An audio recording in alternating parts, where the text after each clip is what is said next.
ছাত্র জনতার আন্দোলনে পুলিশের গুলিতে নিহত রিয়াজুলের মরদেহ কবর থেকে উত্তোলন করতে দেননি তার স্ত্রী ও তার একমাত্র মেয়ে তাবাসসুম ইসলাম তুবা। আদালতের নির্দেশে বৃহস্পতিবার দুপুরে রিয়াজুলের মরদেহ উত্তোলনের জন্য তার গ্রামের বাড়ি বরগুনা সদর উপজেলার উরবুনিয়া এলাকায় যান মামলার তদন্তকারী কর্মকর্তা ও নির্বাহী ম্যাজিস্ট্রেট। আমার বাবার লাশ আমি উঠাইতে দেব না, আমার বাবা অনেক কষ্ট করে মারা গেছে, তাই আমার বাবাকে আমি কষ্ট দিতে চাই না। আইনতভাবে যেটা সরকারিভাবে যেভাবে আইন অনুসারে চলবে আমরা ওইভাবেই রাজি। যদি লাশ উত্তোলন না করিয়া আইনানুগভাবে আমার ভাইয়ের সুস্থ বিচার হয় এইটা আমরা রাজি। আর লাশ উত্তোলন যদি করতে হয় সরকারের, সেটা সরকারের ব্যাপার। সংশ্লিষ্ট সূত্রে জানা যায় ৫ আগস্ট আশুলিয়ায় ছাত্র জনতার আন্দোলনে পুলিশের গুলিতে নিহত হন রিয়াজুল ইসলাম।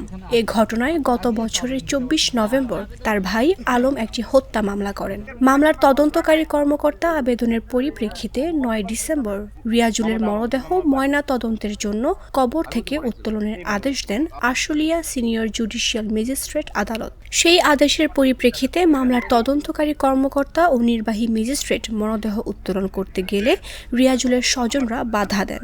এতে কবর থেকে লাশ উত্তোলন না করেই ফিরে যান তদন্ত কর্মকর্তা ও নির্বাহী ম্যাজিস্ট্রেট। আমার স্বামী যে মারা গেছে অল বিশ্ববাসী দেখছে, দেশবাসী দেখছে, সবাই দেখছে যে সে গুলি খাইয়া মারা গেছে। একজন মানুষ অনেক কষ্ট পাইয়া মারা গেছে, আবার তাকে কষ্ট দেওয়া হোক এটা আমি চাচ্ছি না। আমি সুষ্ঠু বিচার চাচ্ছি, তাদের বিচার হোক এইটা আমি চাচ্ছি, আমার সন্তান চাচ্ছে, অল ফ্যামিলি চাচ্ছে যে এই বিচার হোক।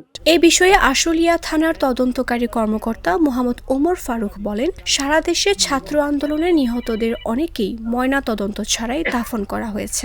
আদালতের নির্দেশে মরদেহ উত্তোলনের জন্য এসেছিলাম। পরিবার মরদেহ উত্তোলন করতে রাজি না হওয়ায় তাদের লিখিত নিয়ে যাচ্ছি, বিষয়টি আদালতকে জানানো হবে। বৈষম্যবিরোধী ছাত্র জনতা আন্দোলনে যারা নিহত হয়েছে, তাদের তাৎক্ষণিক তখন পোস্টমর্টম করা বা ময়নাতদন্ত ব্যবস্থা ছিল না, দেশে যে অবস্থা ছিল। তো পরবর্তীতে এসব মামলা রুজু হওয়ার পরে আমরা আদালতের নির্দেশ ক্রমে আসার পরে আমরা এখানে এটার উত্তোলনের ব্যবস্থা নিই। মৃতের শহীদের পরিবারের আপত্তি থাকার কারণে এটা আজকের মতো ব্যবস্থা নেওয়া হচ্ছে না। আমরা বিষয়টা পরবর্তী কার্যক্রম হিসেবে আমরা আদালতকে অবহিত করব।